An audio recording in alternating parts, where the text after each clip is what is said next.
Bien, alors c'est un challenge pour moi de commencer, parce que je me suis demandé d'abord ce que j'allais faire dans cet après-midi. Lorsque Michel Saramito m'a sollicité, je ne voyais pas trop ce que je pouvais apporter au débat, et puis parce que je m'étais d'abord focalisé peut-être sur le problème extraterrestre, et le lien avec mes activités n'était pas spécialement évident. Je n'ai rien a priori contre l'idée qu'il puisse exister d'autres formes d'intelligence dans l'univers. J'irais même jusqu'à souhaiter qu'il en soit ainsi, car s'il s'avérait que les terriens sont ce que le Créateur a fait de plus intelligent et de plus performant, vous conviendrez avec moi qu'il y a encore du travail pour améliorer le modèle.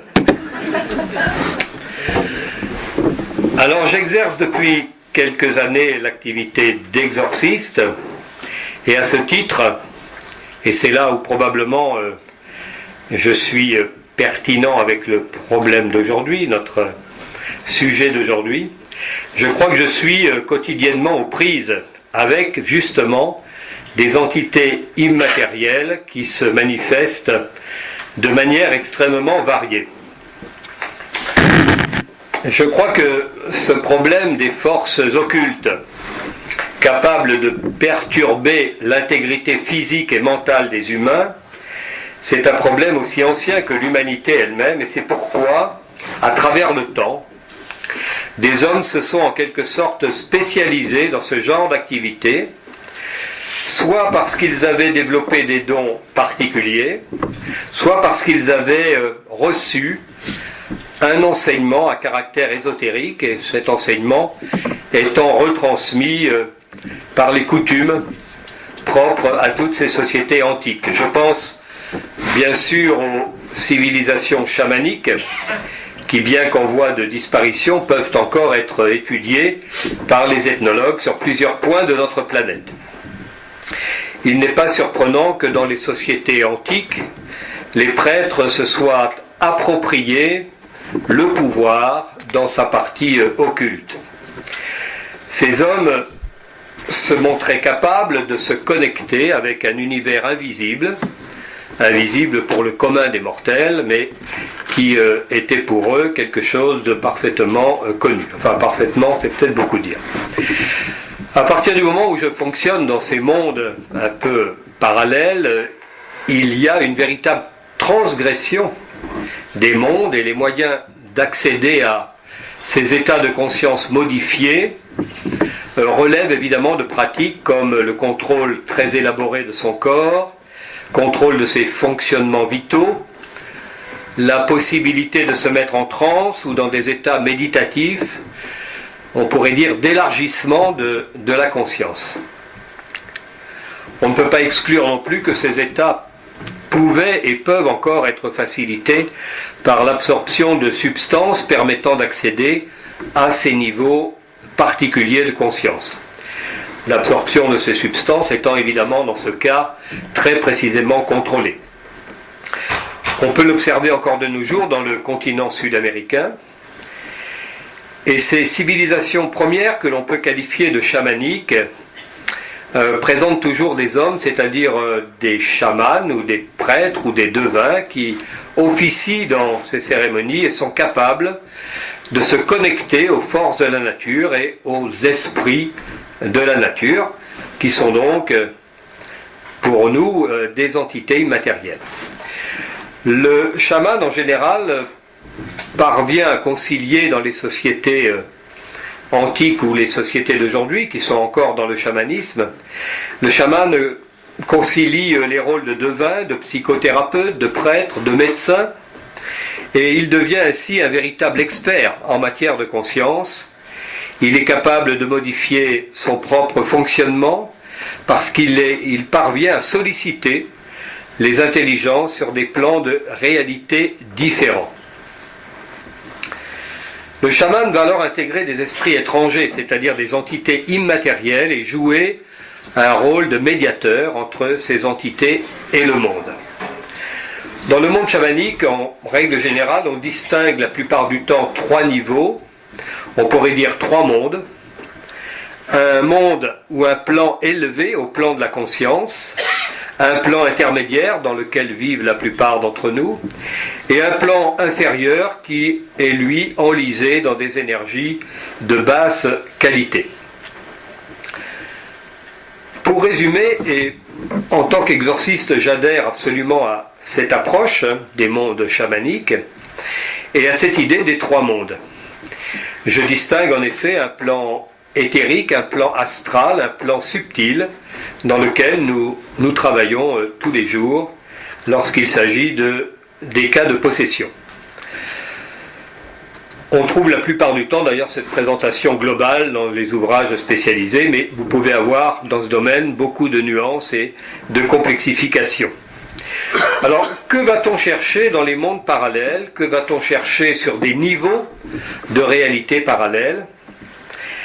En fait, le but, c'est d'utiliser notre cerveau pour avoir accès à un seuil qui nous fait pénétrer dans une réalité indépendante de ce cerveau et de son analyse objective.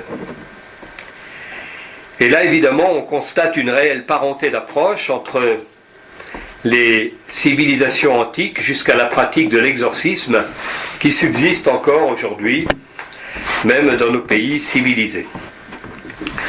À vrai dire, cette spécialisation d'exorcisme est réservée à quelques religieux qui possèdent ce charisme particulier, et l'exorcisme a bien failli disparaître dans nos sociétés occidentales qui héritent du siècle des Lumières et dans lequel la science se faisait un devoir et se donnait la mission de tout expliquer.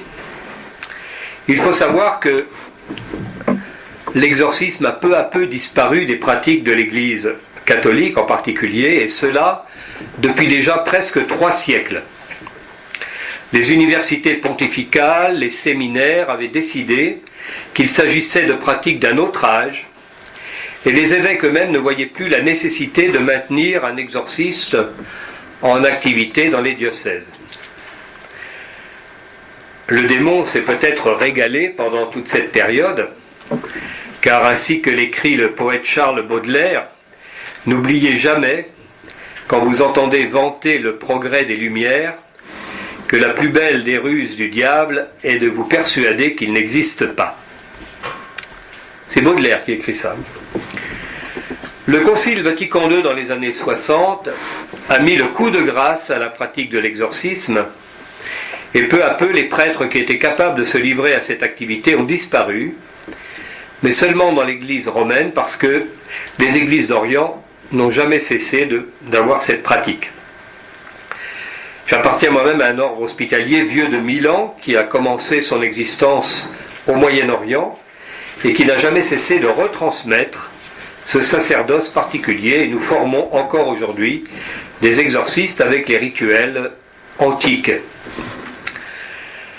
Former des exorcistes, c'est-à-dire des hommes capables de franchir les limites de ce monde invisible dont les dimensions nous échappent et qui semble, à l'expérience, porter une fantastique quantité d'informations qui ne nous apparaissent pas évidentes dans le monde, on va dire, ordinaire. Au cours des siècles, des rituels se sont organisés, se sont précisés, au point qu'on a pu dresser un véritable catalogue des entités susceptibles d'être rencontrées dans la pratique. J'ai même en 2010, je me suis rendu en Israël et j'ai suivi pendant quelque temps les cours d'une école kabbalistique proche de Jérusalem, et j'ai pu me rendre compte que les rabbins de la Kabbale ont effectué un travail considérable dans ce domaine d'identification des entités immatérielles. Ils ont identifié ces entités, les entités principales du moins, avec chaque fois la vibration qui leur était spécifique. Notre partenaire principal, à nous les exorcistes, c'est le diable. Hein. Je dis partenaire parce que il ne s'agit pas tout à fait d'un partenariat, certes, mais on le rencontre tous les jours. Il vaudrait mieux dire adversaire quand même, je crois. Alors on a vu au cours des siècles des représentations du diable sous des formes très différentes, qui allait de l'être séduisant et tentateur jusqu'à un être muni de cornes, d'une queue fourchue, vous savez, celui qui retourne les méchants sur le gigantesque barbecue des enfers. Alors il s'agissait bien sûr dans ces temps anciens de concrétiser une abstraction par des images, et en particulier des images évocatrices et impressionnantes. En fait, le mot diable vient du grec diabolos. Diabolos signifie ce qui sépare, ce qui désunit. Cela signifie que l'être humain, dans son fonctionnement idéal, est centré sur lui-même, cohérent, en union parfaite avec lui-même et les autres. Dès que cette situation se dénature, alors l'homme perd son centre, perd sa cohérence mentale, et sa vie va devenir chaotique. Le diable est passé par là avec son pouvoir de séparation et de désunion. Alors le diable, ce ne serait donc que cela, c'est-à-dire ce qui arrive naturellement lorsque l'homme perd son centre.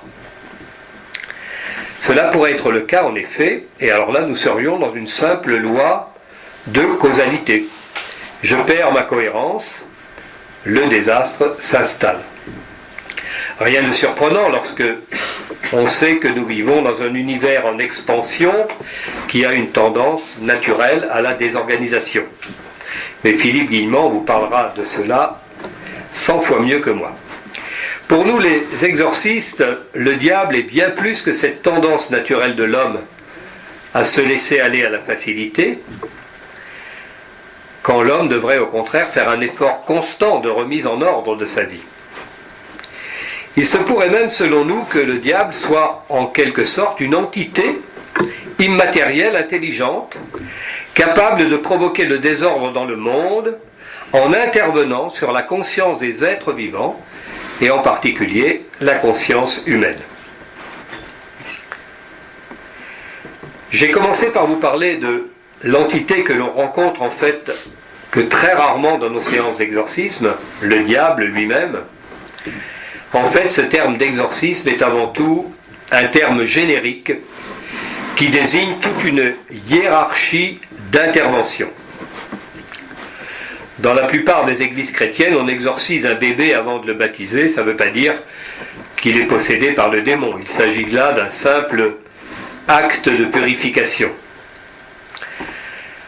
En fait, il existe des niveaux très différents d'agression de la conscience par des entités étrangères capables de pénétrer dans l'être humain et d'en prendre le contrôle à des niveaux plus ou moins handicapants.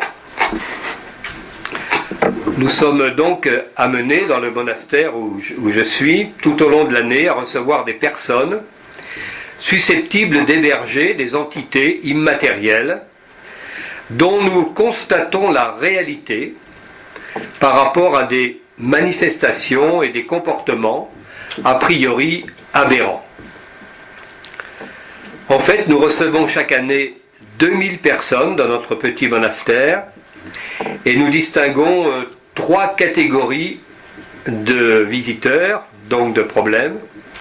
50% de nos visiteurs, donc 1000 personnes, sont des thérapeutes au sens large du terme.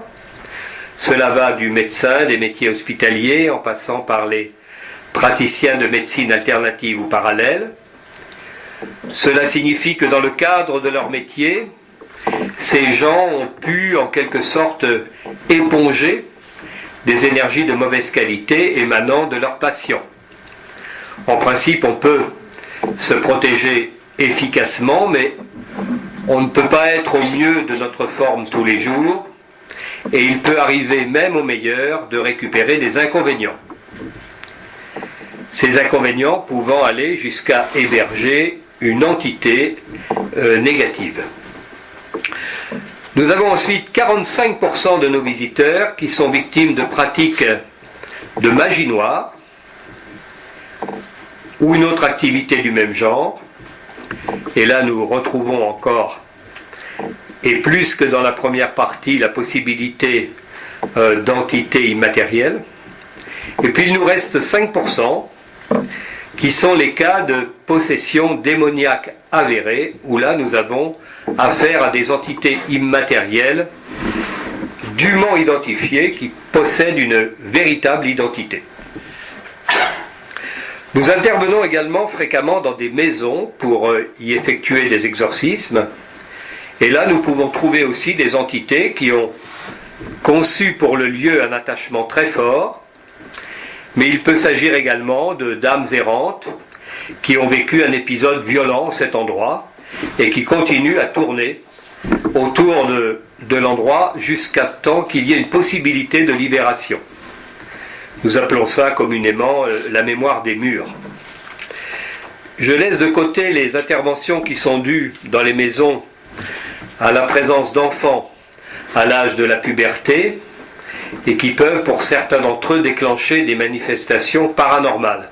Mais dans ce cas, il ne s'agit pas directement d'entités immatérielles, donc ce n'est pas le sujet d'aujourd'hui. Dans tous les cas, nous sommes en présence probablement d'entités immatérielles qui n'appartiennent pas à l'évidence à notre monde normalement manifesté. Quant à savoir si ces entités se manifestent sur le plan éthérique, astral ou subtil, il n'est pas très facile de faire cette analyse, dans la mesure où notre problème, à nous, exorcistes, c'est d'observer toutes ces interactions sans chercher nécessairement d'explications rationnelles et encore moins scientifiques. Le flou qui entoure les définitions comme l'âme et l'esprit ne date pas d'aujourd'hui. Ces appellations masquent souvent des connotations religieuses ou philosophiques. Et en ce qui concerne pour nous, Français, dans notre langue, la langue française, le mot âme et esprit, cela nous ramène évidemment à la civilisation judéo-chrétienne, parce que dans ce temps-là, la culture étant détenue la plupart du temps par les religieux, c'est eux qui ont imposé des mots sur des concepts. Et ensuite, il y a eu des dérives sémantiques qui font qu'il est difficile quelquefois de se comprendre, parce qu'on utilise les mêmes mots, mais pas pour parler de la même chose. Dans les évangiles de Paul, on lit que l'homme est composé d'un esprit, d'une âme et d'un corps. Dans la Bible, on trouve aussi également toujours des allusions à ces trois niveaux. Donc en fait, on peut considérer que l'homme est constitué de trois composantes: l'homme matériel, l'homme psychique et l'homme spirituel, c'est-à-dire l'homme matériel fait d'os et de chair et de sang, l'homme psychique abstrait avec le siège des sentiments, des émotions, des tentations aussi, de la force, de la faiblesse de caractère, des intuitions, de la subjectivité. L'homme psychique est irrationnel. Et puis il y a l'homme spirituel, lui qui est dans l'abstrait, le siège de la raison, de la logique, de l'intelligence, de la conscience. Il est rationnel, on peut raisonnablement aussi désigner par âme l'homme irrationnel et par esprit l'homme rationnel. Là nous tombons évidemment sur les considérations en psychologie du soi et du moi.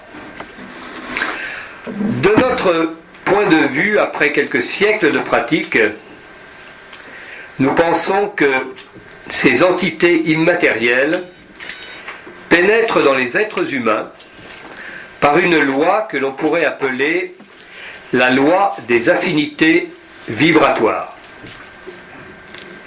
Cela signifie que ces entités, qui peuvent être considérées comme des condensations, ou plutôt comme des cristallisations de conscience, plus ou moins élaborées, eh bien ces entités sont attirées par une vibration qui leur correspond dans l'individu qu'elles vont investir, et elles vont trouver un avantage à utiliser un être humain comme véhicule ou comme hébergement.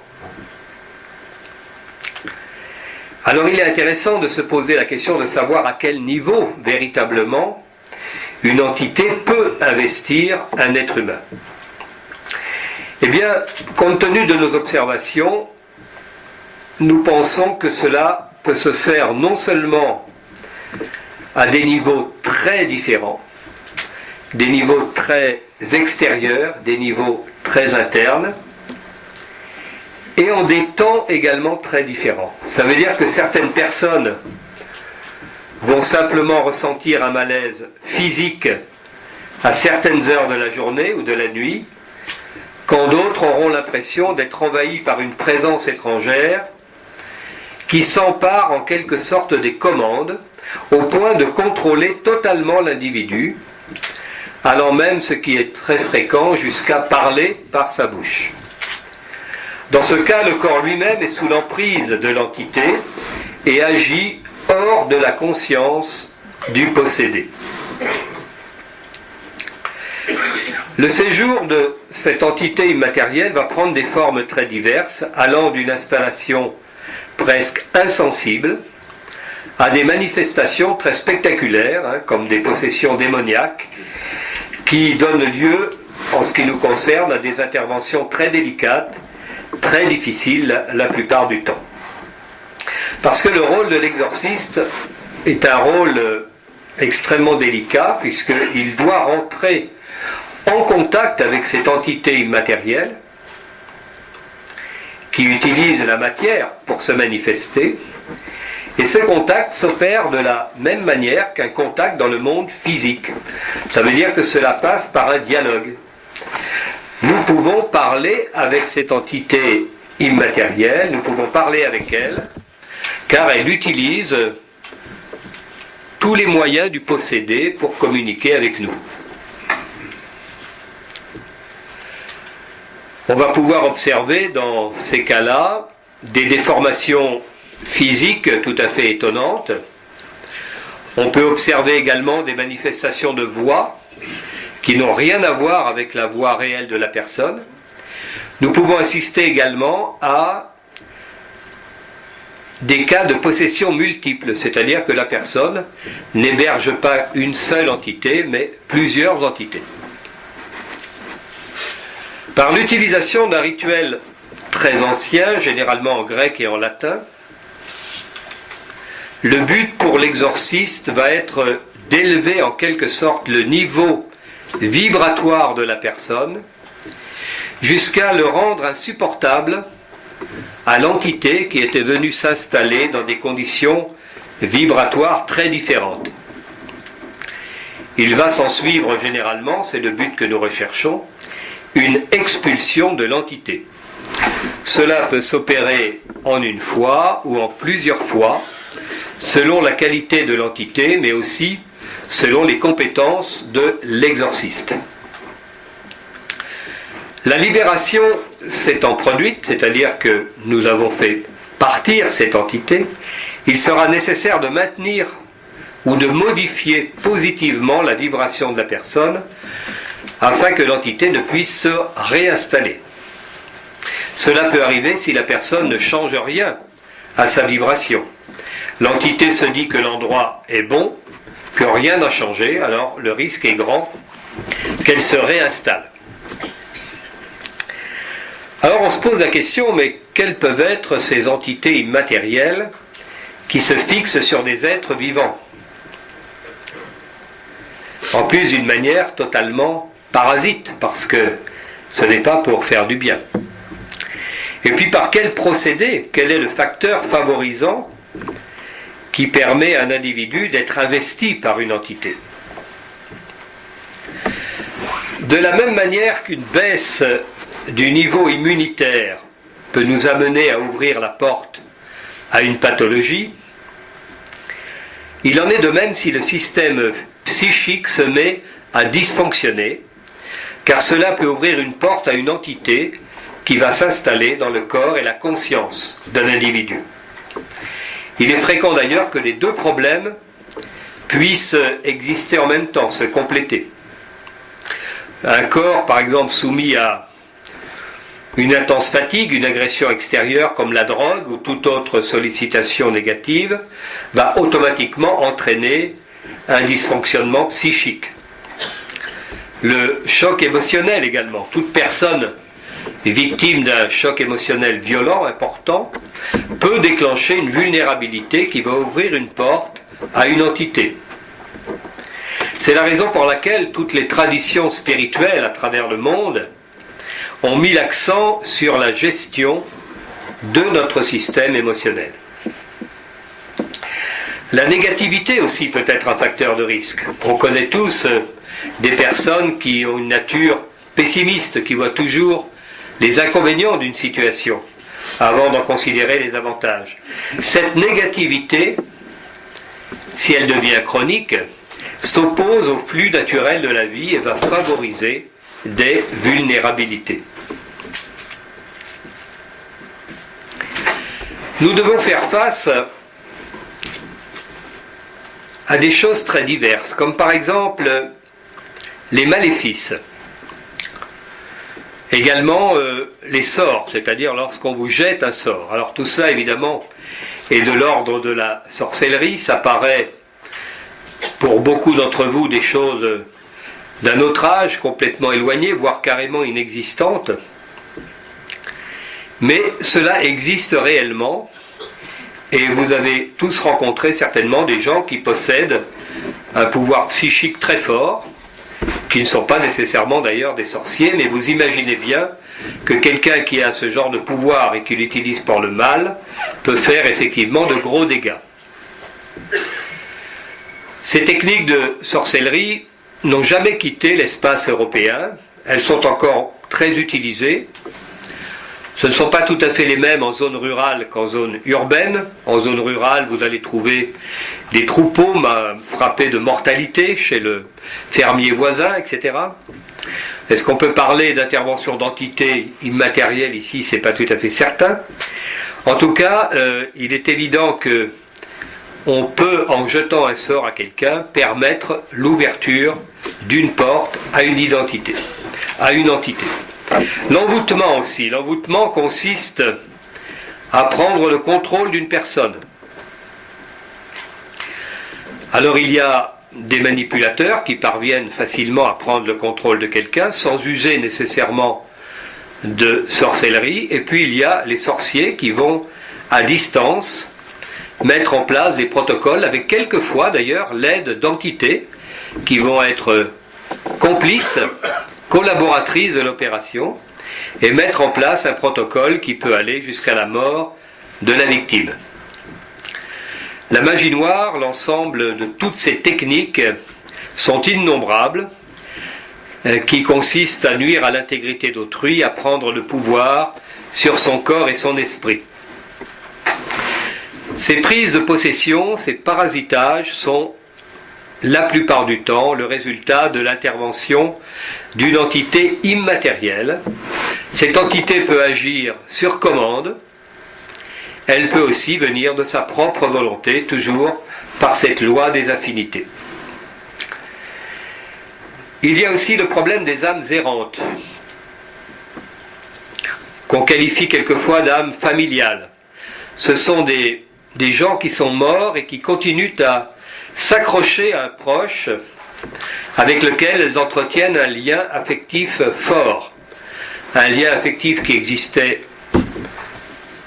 à l'époque où la personne vivait, et ce lien demeure dans la mort. C'est ainsi que tout naturellement, ces âmes errantes vont parasiter un vivant pour rester en contact avec lui. Ce sont généralement de jeunes entités, des morts depuis peu de temps, qui ont conçu des attachements terrestres à des personnes, mais aussi à des lieux, à des biens, et ils ne peuvent plus s'en défaire. Pour nous, le problème des âmes errantes est un des problèmes les plus simples, parce qu'elles ne demandent qu'à partir, elles ne demandent qu'à s'élever, et nous parvenons très facilement à leur donner cette possibilité. Il existe aussi ce qu'on appelle les âmes inquiètes, c'est-à-dire des âmes qui ont peur d'aller dans le bas astral, des gens qui ont vécu à un niveau très grossier, Les Tibétains, par exemple, parlent de ces âmes à partir de gens qui ont pu se suicider, par exemple, et qui, d'après eux, iraient nécessairement dans ces zones basses de l'astral. Alors ces âmes vont errer pendant quelque temps et s'accrocher aussi à un être vivant, souvent de la famille d'ailleurs. Et puis il y a les âmes noires. Là c'est plus difficile pour nous, les exorcistes, parce que elles savent qu'elles ont une vibration qui est celle du bas astral, elles n'en ont pas peur, et là on va trouver ces âmes évidemment résultantes de vies dans lesquelles la personne a pu être un meurtrier, un tortionnaire, ou des gens qui ont vécu vraiment hors des lois naturelles. Alors, elles vont s'accrocher au plan terrestre, ces âmes noires, elles vont trouver des victimes qu'elles vont investir, elles vont se nourrir de l'énergie de leurs victimes, et pour nous, elles sont assez difficiles à dégager. Et en plus, quand on les dégage, eh bien, il est impossible de les supprimer réellement. Elles vont aller trouver un autre support, toujours par la loi des affinités vibratoires. Là, vous l'avez compris, on monte déjà en intensité, on arrive dans des entités immatérielles de haute qualité, mais de haute qualité nuisible. Une entité peut se décrocher de sa victime pendant un temps donné, dans certaines conditions, mais réinvestit son lieu dès que la porte est ouverte. Il suffit d'un moment de fatigue, d'un choc émotionnel. C'est pourquoi vous avez quelquefois des gens qui ont des comportements aberrants, et puis ensuite, les conditions de vie font que le problème s'arrête, et au nouveau choc émotionnel qui va se produire plus tard, à nouveau, l'entité se réinstalle. L'entité qui se réinstalle d'ailleurs peut se réinstaller avec d'autres entités du même type. On a souvent des entités multiples dans les deuxièmes interventions. Quand ces entités se fixent sur un être vivant, ces entités immatérielles, ça pose un problème. Parce que le corps se trouve à ce moment-là habité par deux âmes. L'âme de la personne proprement dite et l'âme de l'entité qui s'installe. Seulement, il n'y a pas de place pour deux.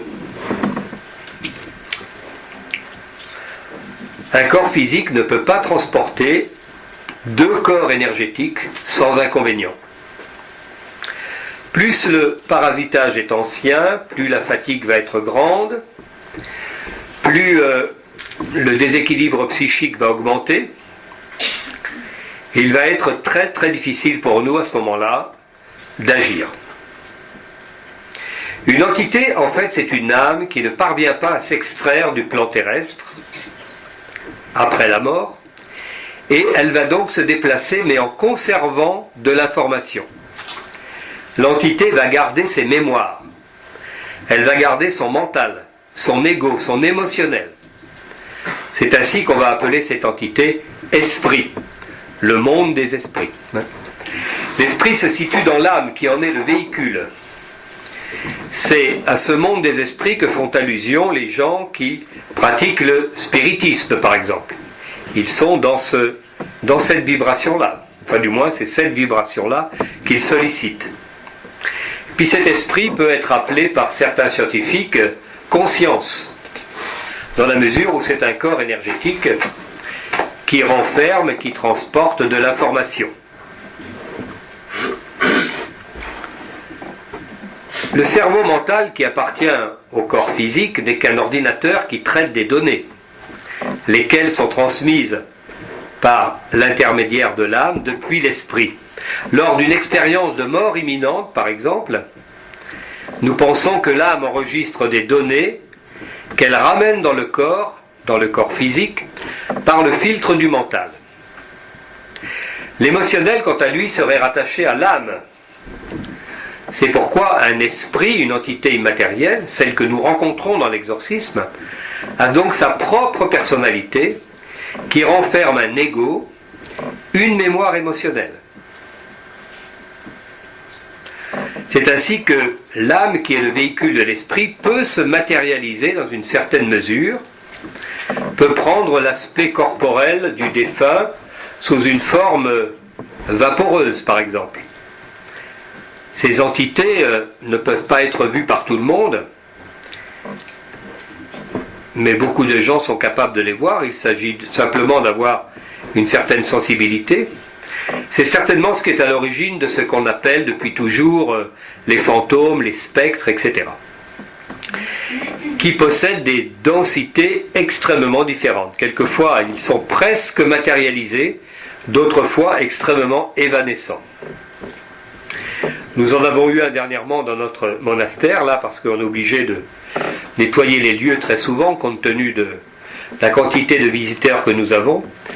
Nous avons vu passer dans un escalier une entité qui avait suffisamment de densité pour faire fonctionner un détecteur de présence qui allume l'électricité. Voyez. Donc il y avait quand même une certaine densité pour que ça puisse faire fonctionner ce détecteur de présence. Et dans d'autres cas, ça va être quelque chose d'extrêmement flou, pratiquement pas matérialisé. Les personnes clairvoyantes, bien sûr, sont capables de voir ces entités, ces fantômes ou ces spectres. C'est quelquefois un handicap. Nous avons des gens qui viennent pour ce genre de choses parce qu'ils vont quelquefois jusqu'à plus être capables de faire la différence entre l'esprit des morts et des vivants. La frontière pour eux devient très floue. On a tous lu des livres ou vu des films qui parlent de ces sujets.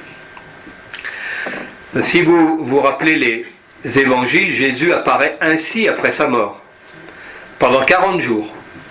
Son corps est tellement vaporeux qu'il passe au travers des murs. Les apôtres le disent, on l'a vu arriver, mais il a traversé le mur, il n'est pas passé par la porte. C'est bien ce qu'on appelle un fantôme. L'être ici est dématérialisé. Mais on s'aperçoit en lisant les évangiles que cette dématérialisation qui permet de traverser le mur reprend de la densité jusqu'à ce qu'on puisse le considérer comme un être humain matériel. Là, on voit toutes les possibilités de densité possibles.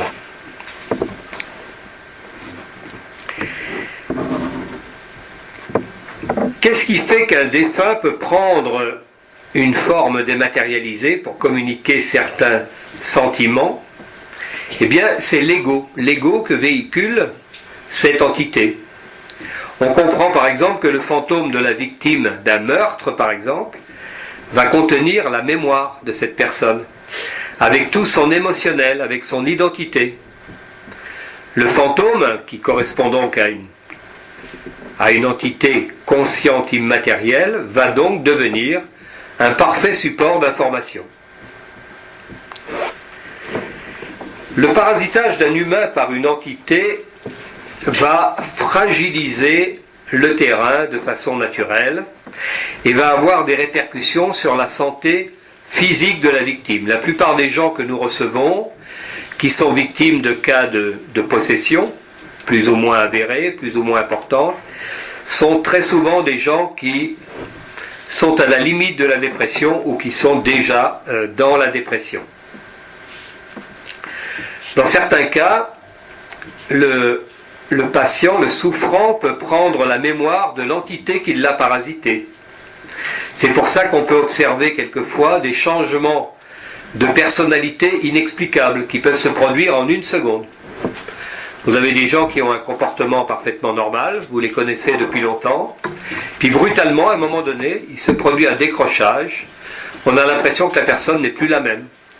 Son regard change, son aspect physique même change, sa voix change, et ça va durer quelques minutes, et ensuite, la situation revient normalement.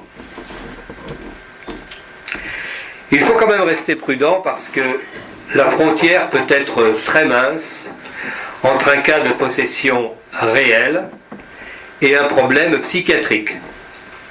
En plus, l'un n'empêche pas l'autre parce que les deux peuvent très bien cohabiter. Alors, après, c'est de savoir qui a commencé. Vous avez des gens qui à un moment, ont pu héberger une entité. Cette entité s'est installée, a fini par prendre le contrôle, a engendré évidemment une souffrance, et cette souffrance a fini par amener un problème psychiatrique. Et puis dans d'autres cas, c'est l'inverse. La personne commence d'abord à développer, pour une raison ou pour une autre, un problème psychiatrique, et ce problème psychiatrique va ouvrir la porte à une entité, ou plusieurs entités. On va même trouver d'ailleurs dans le parasitage la victime développant des maladies liées à la mémoire de l'entité. C'est pourquoi, quelquefois, après un exorcisme, nous observons, dans les jours, les semaines ou les mois qui suivent, ce qu'on pourrait appeler véritablement une guérison. Alors que nous n'avons absolument pas le projet d'opérer une guérison. Pour nous, il s'agit de délivrance de l'âme. Ça n'a donc en principe rien à voir. Cependant, nous constatons régulièrement, tout au long de l'année, que de nombreuses maladies, quelquefois difficiles à diagnostiquer, disparaissent lors d'une délivrance par exorcisme. Il y a donc des répercussions sur le physique, mais cela n'étonnera personne. En ce qui nous concerne, nous prenons soin de ne pas entrer dans un processus quelconque thérapeutique, d'abord parce que ça n'est pas de notre compétence, puis en plus ça ne nous intéresse pas. Même si nous pouvons à l'occasion nous réjouir de ce qui peut apparaître comme une rémission spontanée. Nous travaillons en collaboration avec certains médecins qui travaillent dans le monde de la psychiatrie. Certains même accompagnent des patients chez nous pour observer les comportements. C'est dommage qu'il n'y ait pas plus de relation entre la médecine et nous-mêmes, parce que quelquefois nous nous faisons la réflexion qu'il y a peut-être dans des établissements psychiatriques des gens qui pourraient être libérés très, très facilement peut-être, et qui pourraient mener une vie normale, alors que là ils sont peut-être condamnés à passer le reste de leur vie dans un contexte médicamenteux par exemple. Il se peut aussi que certaines entités se trouvent piégées dans un corps, souhaitent en sortir, mais elles ne peuvent pas. Et alors elles vont s'agiter et provoquer un désordre mental. Ce qui va amener la personne à avoir des envies de suicide ou de comportements similaires. Comme l'âme de l'entité a envie de se libérer, elle va engendrer des actions que la victime elle-même ne comprend pas. On assiste encore une fois là à des comportements absolument irrationnels. Alors, pour les gens de l'entourage qui connaissent la personne sous un certain jour, ces comportements sont absolument aberrants. Pour nous, évidemment, c'est très commun et ça ne nous impressionne plus depuis longtemps. Depuis quelques années, nous sommes confrontés de plus en plus souvent à des personnes infestées par des entités immatérielles issues d'autres cultures, comme par exemple la culture arabo-musulmane.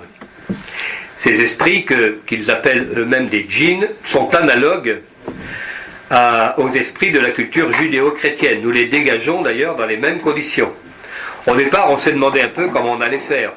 On recevait de plus en plus de gens de cette culture, ou de gens qui avaient eu affaire à des gens de cette culture, et on se demandait comment on allait les libérer. Et en fait, on a trouvé un système qui fonctionne très très bien. Ce problème de magie noire, il faut y venir parce qu'il est actuellement en expansion dans le monde occidental.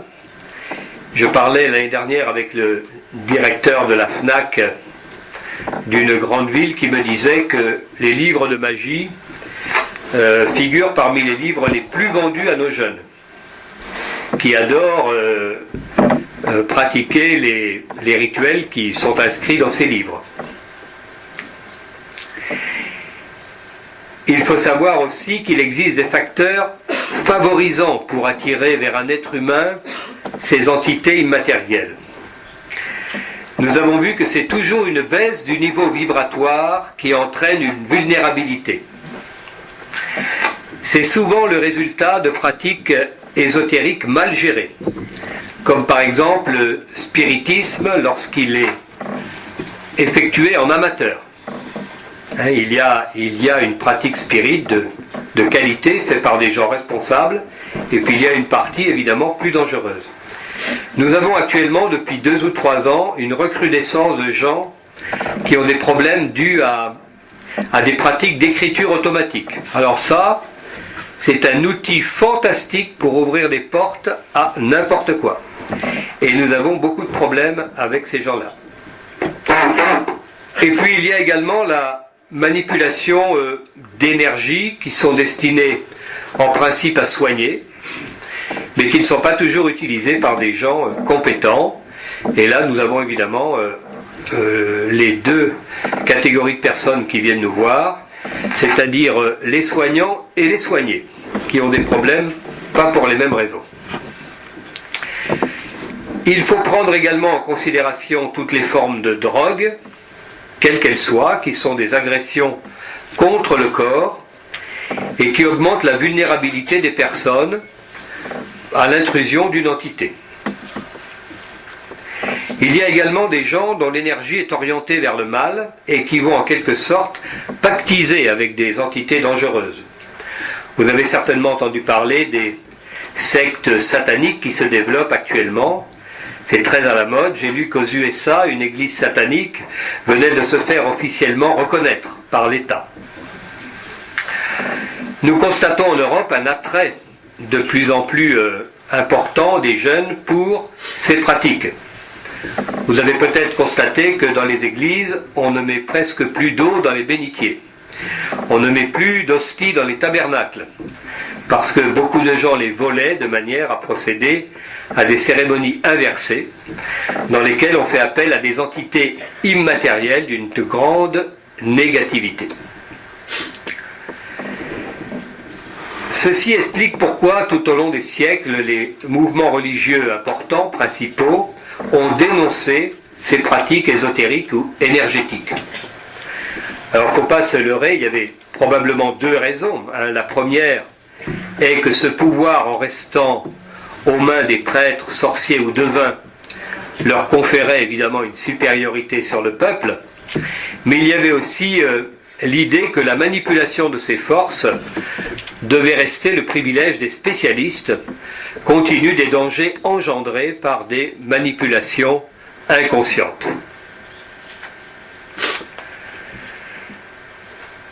Je crois que, à partir de ce que je viens de vous dire, la démonstration est faite que pour nous, dans le domaine de l'exorcisme, la réalité des entités immatérielles,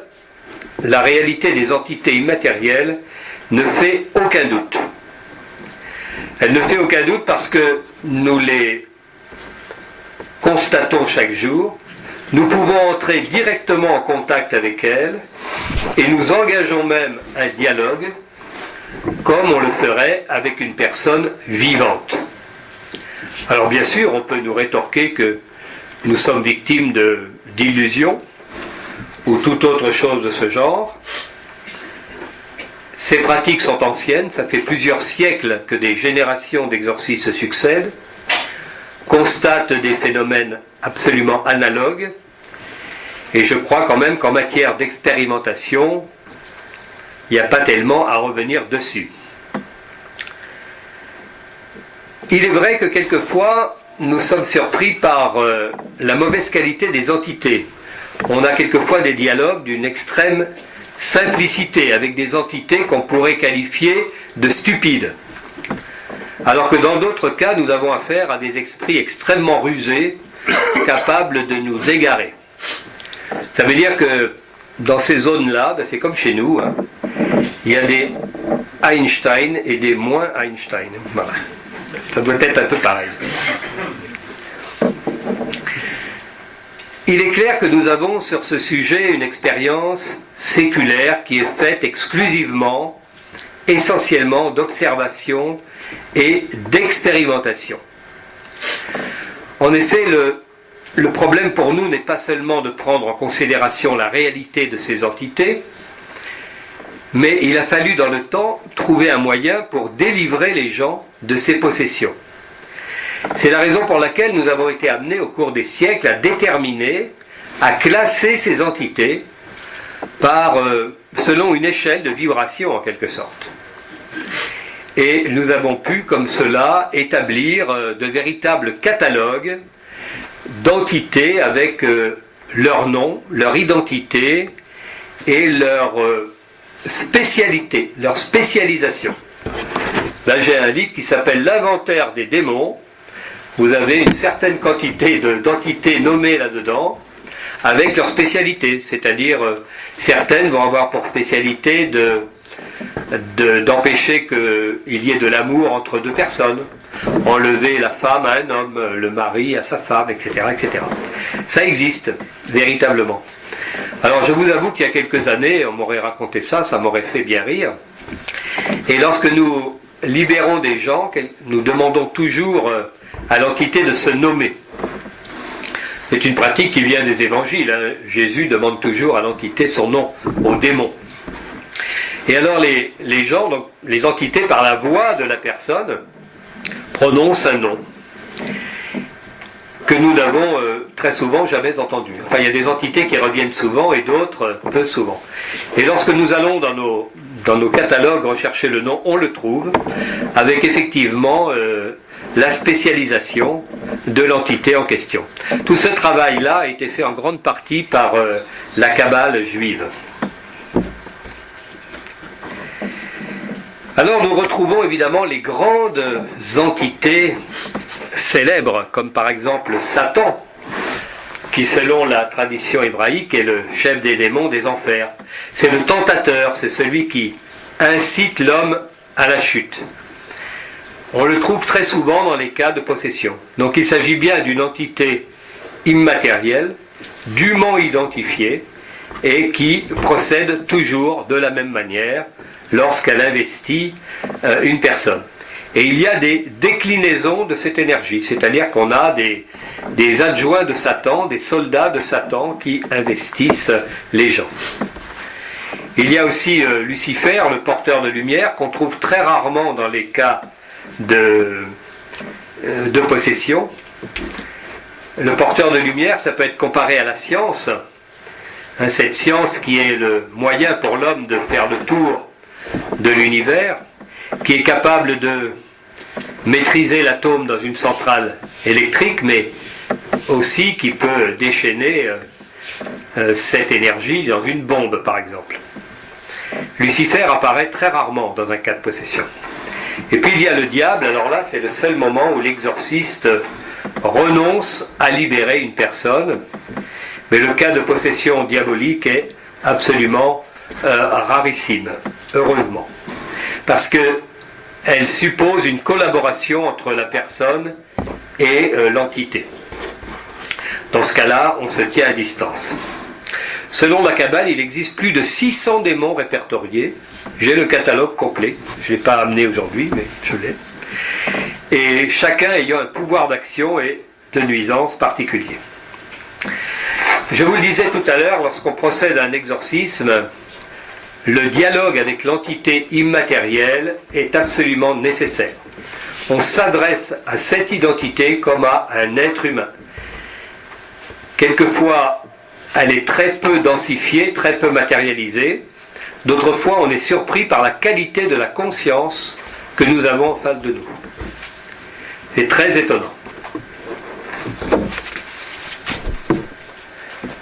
Alors, il est intéressant de voir comment la science peut considérer ce problème, jusqu'à quel point elle peut accepter la réalité de ces entités immatérielles, qui pour nous évidemment ne font aucun doute, mais mon témoignage n'est basé que sur l'observation et l'expérience, hein, c'est tout, l'expérimentation.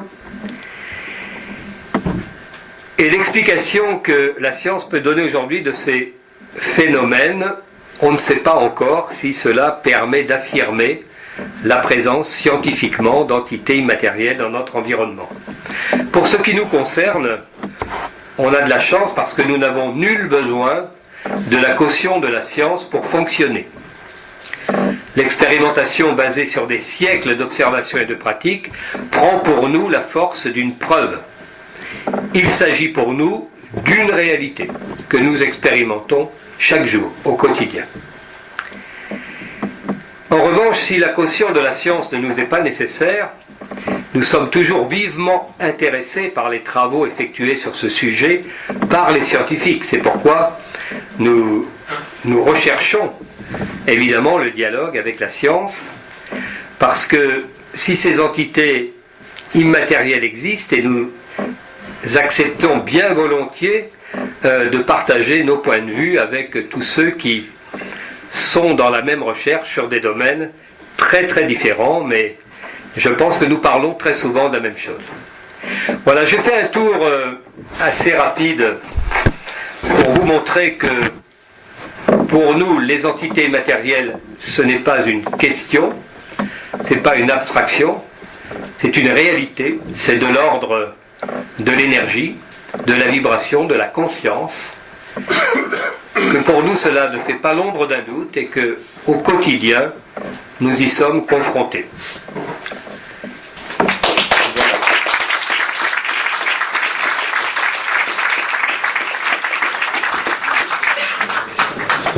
Bonjour.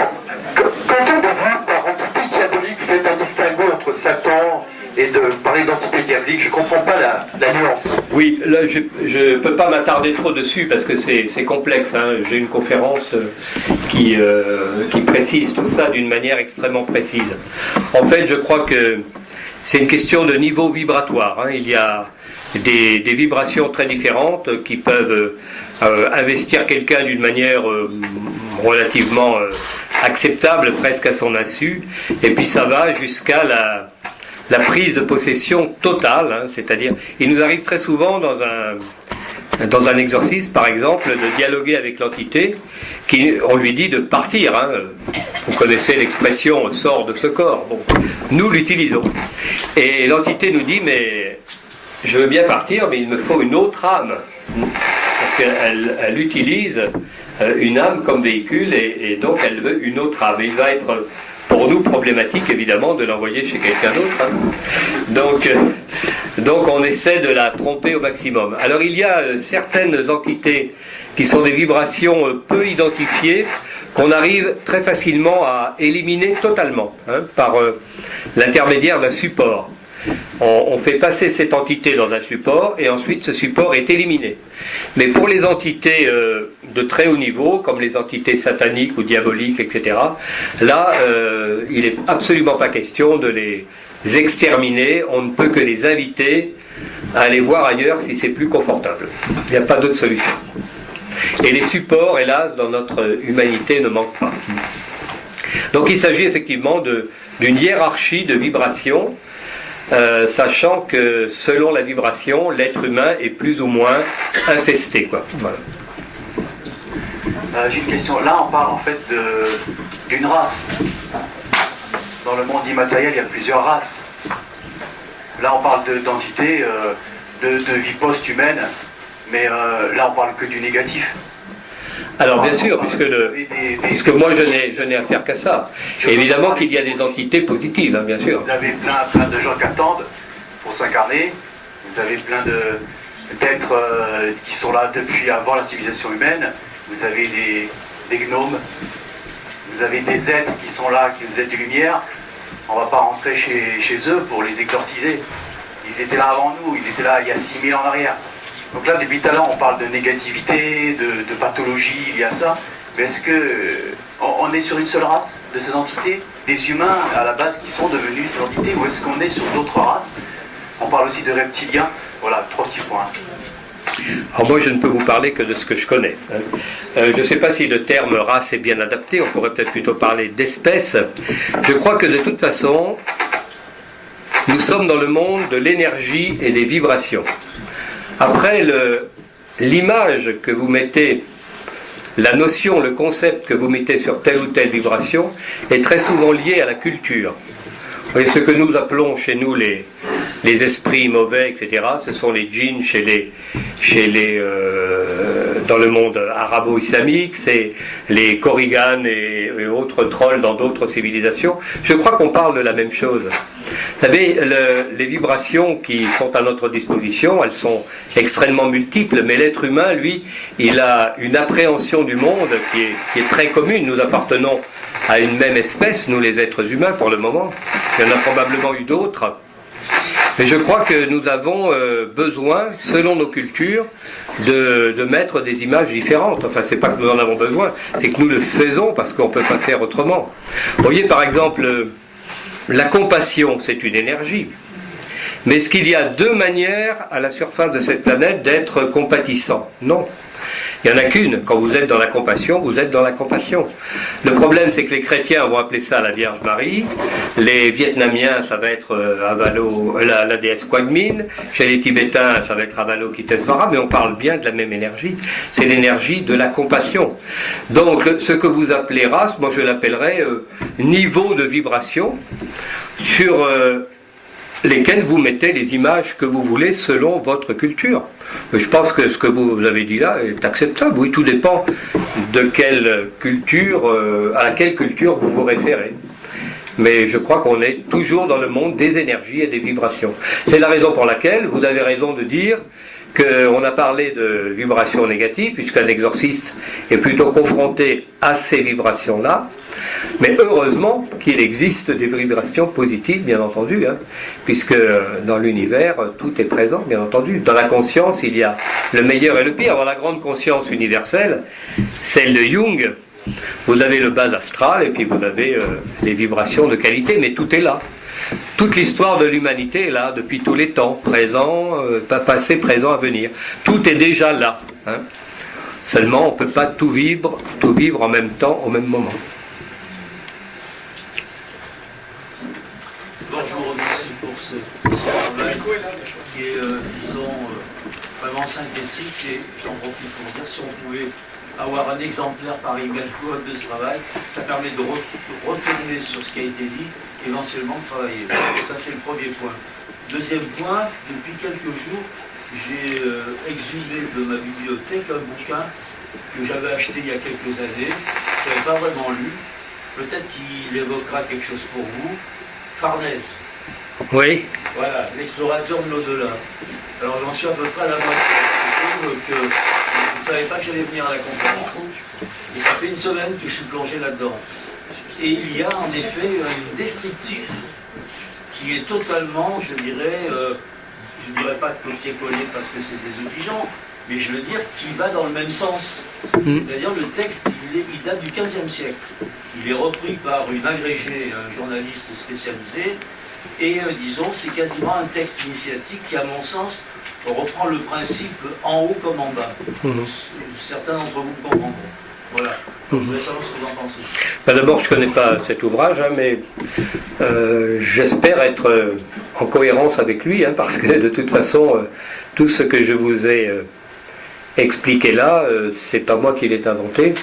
L'ordre auquel j'appartiens travaille dans l'exorcisme depuis 1000 ans, mais il hérite lui-même de pratiques encore plus anciennes. Le christianisme a 2000 ans, mais ces problèmes-là existaient bien avant le christianisme et peut-être avant notre espèce humaine. Aujourd'hui, il n'y a plus qu'une seule espèce humaine à la surface de cette planète, mais nous savons qu'il y en a eu d'autres. Donc nous avons un capital formidable dans nos gènes, dans nos consciences, bien sûr. Je crois qu'il ne faut pas se limiter à ce qui est observable. Il y a certainement des pans entiers de notre existence, de nos préexistences, dont on ignore tout. Bien sûr, il y a des portes qui s'ouvrent. Aujourd'hui, on a la possibilité d'avoir accès à une quantité d'informations formidables. Le problème qu'on aurait aujourd'hui, ce serait d'opérer un tri entre toutes ces informations, parce que c'est le plus difficile. Ça, c'est vrai. Vous regardez Internet aujourd'hui, vous avez tout et le contraire de tout. Oui, s'il vous plaît. Je remercie ce monsieur qui est intervenu juste avant moi. Il m'a appris l'ouvrage d'un écrivain qui s'appelait Farnèse, que je ne connaissais pas. Je vais m'obliger ce soir à regarder. Monsieur le Président du CEPI, Jean-Pierre, Madame la secrétaire, et vous aussi, cher conférencier, je voulais vous remercier pour votre travail magistral. Vous avez cité le Shaitan, le Shaitan, si le souvenir me revient bien, est cité 2 fois dans la Bible. C'est l'adversaire, le diable et le diviseur, et après il y a effectivement, comme vous l'avez dit, une grande forme de démon, notamment dans le film L'Exorciste.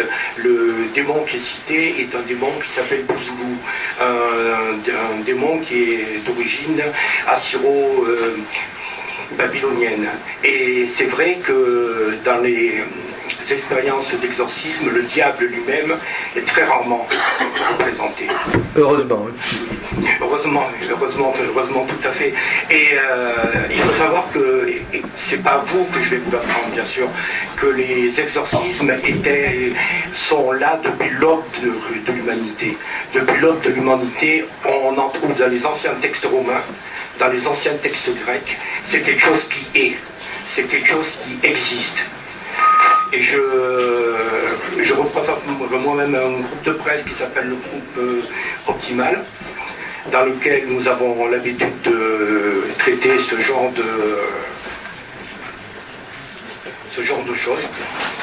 Et je vous remercie aussi pour, quand vous parlez de certaines substances illicites, pour l'instant, qui agissent dans le psychisme et qui font des dégâts terribles. Je parlerai aussi pour terminer, parce que je ne veux pas être long, et beaucoup de personnes auront sûrement des choses plus intéressantes à dire que moi.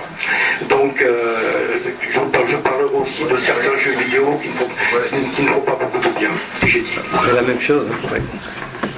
L'important est de Très bien, poser merci. des questions si possible. Tout le monde, hein.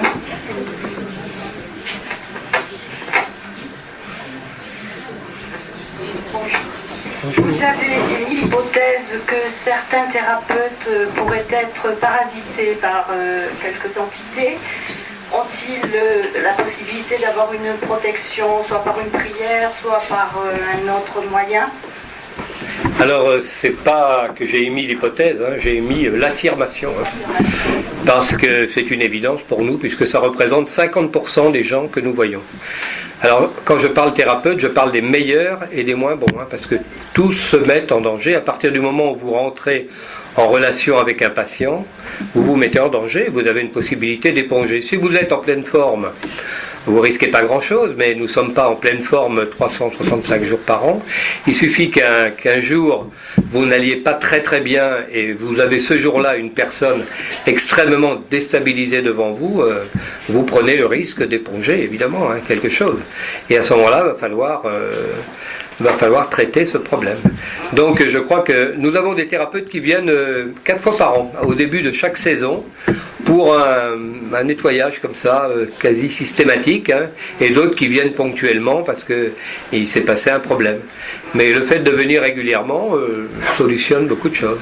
Oui, même, on peut avoir une prière. Alors il est évident que la qualité de concentration dans laquelle vous travaillez, etc., va avoir une action. Nous constatons, et je suis bien placé pour le savoir parce que j'ai utilisé ces énergies, qu'on prend un risque supplémentaire en utilisant une technique énergétique qui passe par notre canal. Hein. Évidemment, on prend un risque supplémentaire. Ça ne veut pas dire que c'est nécessairement dangereux, mais il faut faire attention. Le risque est plus important. Voilà. C'est la raison pour laquelle l'exorciste, par exemple, ne canalise en aucun cas. On serait mort depuis longtemps. Un exorciste, c'est un charisme particulier. Hein. On peut pas. Vous savez, dans l'Église catholique romaine, il y a, maintenant, depuis Vatican II, on l'utilise que dans quelques séminaires, il y a le grade d'exorciste. Ça ne veut pas dire que le religieux qui a le grade d'exorciste est un exorciste. L'exorciste, qui fait vraiment le métier d'exorciste, c'est un charisme particulier. C'est-à-dire qu'on est capable de l'être ou on ne l'est pas. Alors ça part évidemment au départ d'une volonté, c'est-à-dire que la personne va avoir envie de faire ça, hein, ça peut être une volonté de sa part, Et puis les autres exorcistes, qui travaillent déjà depuis un certain nombre d'années, vont considérer qu'il y a une possibilité que cette chose puisse se faire. Et à ce moment-là, on va mettre le demandeur en expérimentation. C'est-à-dire qu'on va d'abord le faire assister à des exorcismes. On va voir s'il se sauve en courant aux 2 premières séances ou s'il il tient bon, etc. Et il faut, pour former un exorciste, plusieurs années. Hein, voilà. Donc l'ordre auquel j'appartiens, c'est l'ordre des Hospitaliers de Saint-Jean, qui a pris naissance en Terre Sainte il y a 1000 ans maintenant, et qui, à travers le temps, a continué à pratiquer l'exorcisme. On ne fait d'ailleurs pas que cela. Notre ordre est un ordre monastique classique avec des orphelinats, des œuvres hospitalières, etc. Mais une partie de nos religieux prennent cette option d'exorciste. Voilà. Et nous avons donc actuellement 3 exorcistes en formation, parce qu'on ne fait pas des légions d'exorcistes, hein, certainement pas. Et on est obligé parce qu'on a de plus en plus de monde. Quand je suis arrivé il y a une dizaine d'années dans notre monastère, on avait 3 personnes par semaine. Maintenant, c'est 10 par jour. Donc ça a beaucoup changé. Voilà. Qui viennent de l'Europe entière, avec des problèmes très différents. Alors c'est vraiment un charisme, hein. On ne s'improvise pas exorciste.